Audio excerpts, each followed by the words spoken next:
Ja, die FSA het 'n pirate state geword. So as hulle nie op die see die tankers steel en kaap nie, wel dan ontvoer hulle leiers van lande en maak oorloë vir bronne. So dis oorloë van aggressie.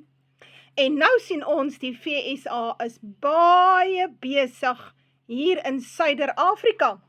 Nou gaan ek vir jou 'n paar berigte bymekaar sit en dit strook met profesie. So luister mooi. Die Central Bank van die Namibië het gewaarsku dat die US-South African trade war could crash the Namibian dollar, which is pegged to the rand. Additionally, Namibia spoke up against the US intervention in Venezuela, reinforcing its commitments to non-interference. Namibia is also worried about getting caught in the crossfire of US regional policies, en hulle moet bekommerd wees, want daar is 'n baie interessante toespraak gemaak deur die Amerikaanse ambassador Giordano's remarks at the US Embassy reception on the eve of Namibia International Energy Conference, US Embassy in Namibia.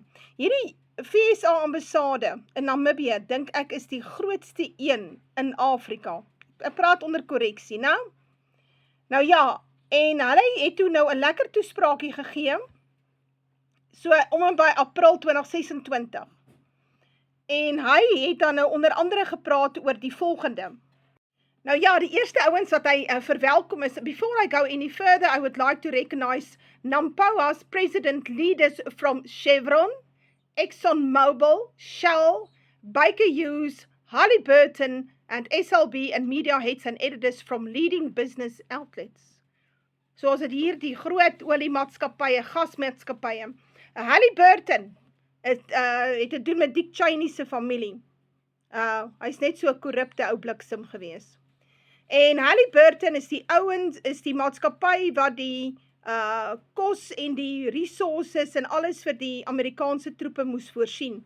So toe daai oorlog in Irak nou so mooi van die grond afkom, toe het ouens soos Dick Cheney en Halliburton sy maatskappy skaatryk geword. So hulle is nie verniet hier nie. En dan sê hy volgende, the American Bureau of Shipping represents something fundamental, standards, trust and reliability. Shipping, né? Shipping. Ek het nou net gepraat van piracy, né? The architecture that allows complex systems to operate at scale. And that is what tonight is about. The systems is now being built across Southern Africa. Amen. The next era of industrial power will not be defined by access to resources alone, but by the ability to successfully integrate energy systems, critical minerals and infrastructure into systems that operate reliable at scale. That is the difference between potential and power. So luister, hulle soek die energie en die kritiese minerale, die rare minerals, en die infrastruktuur moet alles saamkom, sodat hulle hierdie goed kan uitship en uitvoer en verkoop en whatever. En die Amerikaanse topstruktuur, dit sal nie die Amerikaner wees, die gewone gemiddelde Amerikaner, dit gaan nie met hom beter nie. Maar die topstruktuur raak al hoe ryker. So, and I say the United States did not become an industrial power because of natural resources alone. We become one by building infrastructure systems that connect energy production with markets. This impacts were nothing less than transformative. Modern corridors, dis 'n baie belangrike woord, jy gaan hom baie hoor. Modern corridors served as specialized channels that enhanced trade flow, supply chain efficiency and regional competitive. Want, so, hulle sê, om die goed te kry waar ons het wil hê, wel moet die hawens in stand gehou wees. Die treine moet hardloop. Die myne moet veilig wees en produseer. Daar waar ons die gas ontgin, daar waar ons die olie, daai areas se infrastruktuur moet up and running wees. Sodat ons dit kan kry tot by die hawens en van daaraf kan ons dit verkoop en verkwansel en sodra ons Afrika leeg. Hierdie is die kolonisasie van Afrika all over again. En dan gaan hy, first, Namibia is home to significant rare earth deposits and critical minerals, including uranium, wow, of which is the planet's third largest producer.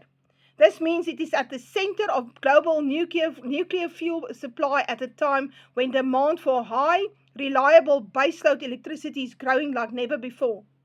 Maar ek dink daar is dan 'n great reset. Ons gaan nou afklim van alles. Ons gaan nou op solar en wind power.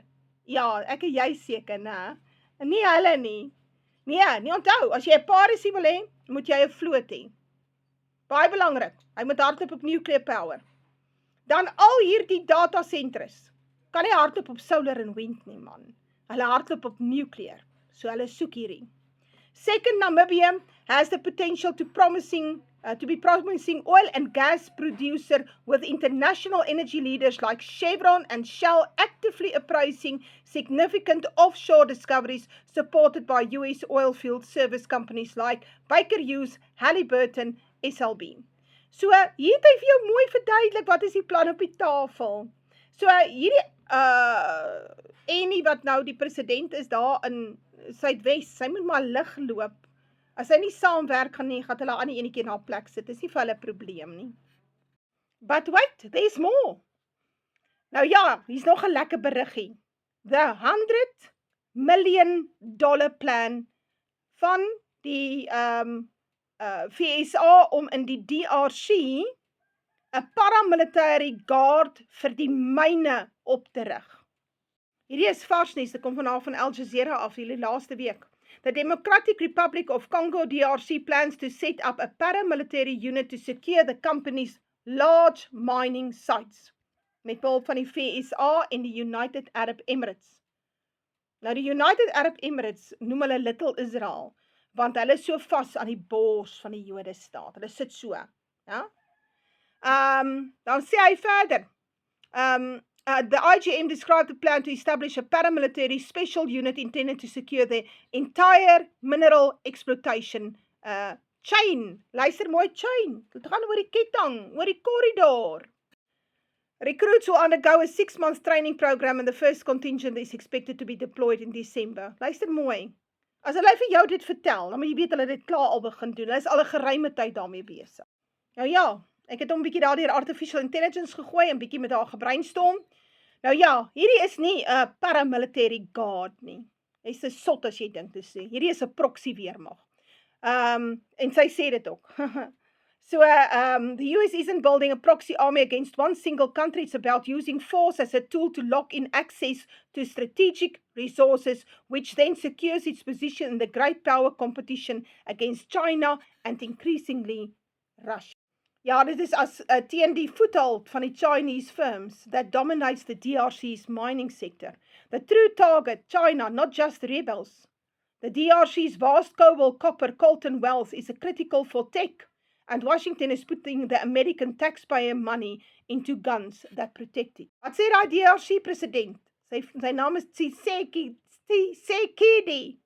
Put it, he aims to eliminate practices that run counter to good governance, which conveniently includes breaking China's grip over the mines. Luister wat sê hy van die Lobito corridor. As jy nie weet waar dit is nie, gaan vind uit. The train and pipeline route is designed to carry copper and cobalt from the DRC and Zambia to Angola for export to Western markets, bypassing Chinese-controlled ports. It is the logistical heart of a plan to break China's monopoly over these supply chains by 2030. Real adversaries. The push is being driven by threat from Chinese Belt and Road dominance and the Wagner Group shadow operations in unstable regions like the Sahel. Interessant, dit gaan nie net oor Namibië se uranium nie. Daar is the $12 billion strategic reserve, dit is nou van Namibië, and the Palabora project. Wow! In South Africa are part of a wider effort to secure rare earth minerals used in fighter jets and smartphones to outflank Chinese dominance. Profesie is dat die VSA troep op 'n stadium sal inkom by Kaapstad en opbeweeg na Angola toe. En daar gaan oorlog wees, want ek dink nie die Chinese en die Russe gaan dit toelaat nie. So, hierdie monopolie. En dan is daar die ander een wat ek weet van, waar hy sien die Angola se elite vlug na Suid-Afrika toe. So daar kom groot drama daar. Hulle gaan beklei vir die seeroete.